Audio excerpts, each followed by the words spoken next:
said, well, I've had enough. I'm gonna leave on the next train. All right, well, I've been married to Jo Marie for 25 years now, going on 26. We've actually been together for 30 years. So I know what it's like to have a good relationship with a woman. She's absolutely I just can't imagine being with anybody else other than Jo Marie. So what she's done for me is given me a standard. She's given me a standard where when I write a love song, I know what the standard is. I know that when I write a love song about something that it's going to be effective because I've lived it. What I also can do as a result of that, I can imagine the pain that will be caused if something were to happen to that relationship. As a result of me writing country music, I can also use my observant skills and watch what other people are going through, and then I can write about that as well. It's Over is a really good example of that. My son, he was here for Christmas a couple of years ago, and we were taking him to New York. And just about that time, just before he got to Atlanta, his girlfriend, his high school sweetheart, broke up with him. He was miserable. And the funny thing is, I had gone through about a year of writer's block. I just had no ideas, really wasn't writing anything. And I dropped him off, and the poor guy was so sad, like a sick puppy. And when I left him there on my way back, I just started thinking about his situation and how I could write a song to kind of help him with that. And that's where the idea for It's Over came from. It's basically a song about realizing that it's done.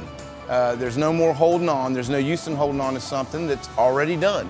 So I wrote this song in just a couple of hours driving back from Hattiesburg, Mississippi to Atlanta. And that kind of opened the floodgates for a lot of other stuff, like I Can't Breathe, which is a song about someone who's also lost their love and what it's like to not have that thing that means the most to you. It's almost like you cannot breathe. It affects everything in your life. So I've been able to look at other people's situations and take those situations and put them in a song that actually I can imagine the pain that they might be feeling. So hopefully those songs will also resonate with people who've been through that before.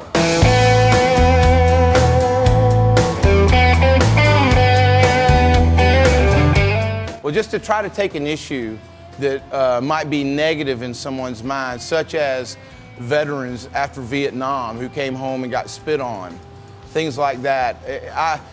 And when you talk about save the world, there seems to be a lot of chaos going on even right now. And when I wrote the song, there's just never a shortage of chaos.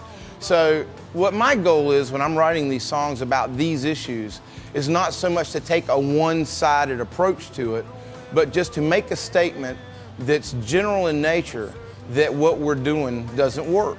So we need to come up with another solution. What that solution might be is anybody's guess. But as in Save the World, for example, Save the World is just simply a song about listening to other people. Not so much about, hey, my way is the only way, but to listening to each other instead of talking so much, because there's a lot of people talking, not a whole lot of people listening. So that's the point I'm making in Save the World. Don't Forget Me.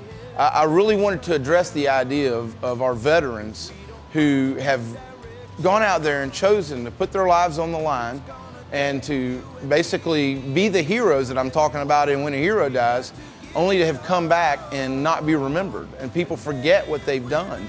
And I don't want anybody to forget what these guys have done. I'm a vet myself. I don't want anybody to forget what I did. So it's not a situation where I want them to go out and brag about what they've done. I just want people to recognize their sacrifice. I want people to recognize that they were able to do something that maybe other people weren't able to do. So I just want people to remember that, and that's what I'm trying to do when I write songs like that.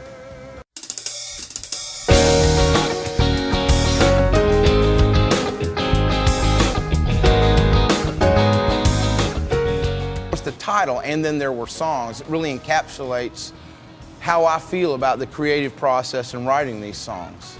When you have nothing and then you have something, it's totally amazing to me how you can get up one morning and go about your day, and then inspiration strikes, and then you have something that people can listen to forever. You have a song that now is a tangible thing that was not there before. So you've taken a situation in someone else's life, or maybe in your own life, and now you're relating that to someone else. And what I really want people to come away with this is, number one, is there's something for everybody on this album. There's pop, there's rock, there's acoustic, folk, pop almost, you know. There's that acoustic angst, you know, that you have and I Can't Breathe. Then you've got that 70s kind of retro funk rock feel with I'm Gone, which I kind of wanted to write it, that Atlanta rhythm section type of feel. And then you get into When a Hero Dies. I think there's something in there that can touch anybody. And that's kind of what I was trying to do with this album. I wanted to pick songs that I felt could touch anybody who listened to this record. Whether you're an enthusiast of blues or country or whatever. I just wanted to write an album that anybody could take something away and be glad they listened to it. So beautiful.